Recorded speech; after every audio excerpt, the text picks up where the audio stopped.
আজকে গাইস ছিল বিপত্তারিণী পুজো আর আমি আর আমার শাশুড়ি মা মিলে চলে গেছিলাম মন্দিরে। আর আমার ছেলেকে দেখো, আমরা বেরিয়ে গেছি, আরও কি জোর দৌড়াচ্ছে আমাদের পেছনে আসবে বলে। ভেবেছে হয়তো ওকে না নিয়েই চলে যাব। তো এখন বাজে হচ্ছে 12টা নাগাদ আর আমরা বেরিয়ে পড়েছি মন্দিরের দিকে।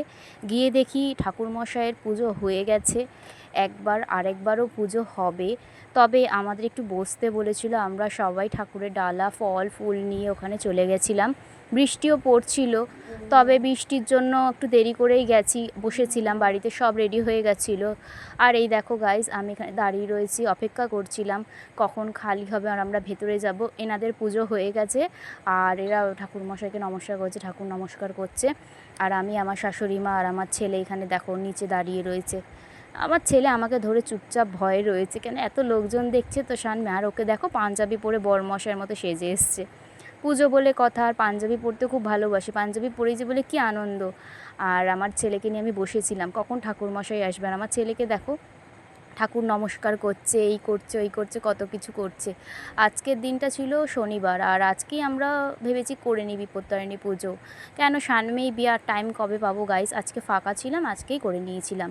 আর এখানে ঠাকুরমশাই চলে এসেছে দেখো বন্ধুরা। আর আমরা সবাই এখানে বসে রয়েছি, অঞ্জলি দেব, ঠাকুরকে মালা পরাচ্ছে।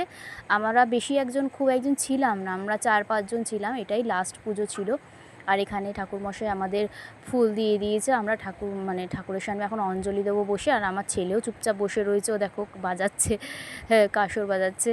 আর আমি এখান থেকে ফুল বেলপাতা সবাইকে বেছে বেছে দিচ্ছিলাম, যে যেরকম ফুল সবাই নিয়ে এসেছিলো আলাদা আলাদা। আর আমি এক জায়গায় করে সবাইকে এখানে ফুল বেছে বেছে দিচ্ছিলাম, কেন সবাই অঞ্জলি দেবে। তুলসী পাতা বেলপাতা সব মিলিয়ে আমরা 4-5 জন মিলে ছিলাম ওখানে, ঠাকুরমশাই পুজো করছে। আর আমার ছেলেও চুপচাপ বসেছিল। আর আজকের দিনটা বৃষ্টি ছিল, ওয়েদারটা ভালো ছিল। তো আমাদের আজকে বাড়ি গিয়ে আমরা বাড়িতে আসার পথে আমি সাবু ভিজিয়ে এসেছিলাম। দুপুরবেলা আজকে আমরা সাবু মাখা খাবো, তারপর রাতে খাবো 13টা লুচি খেতে হয়, এটাই নিয়ম।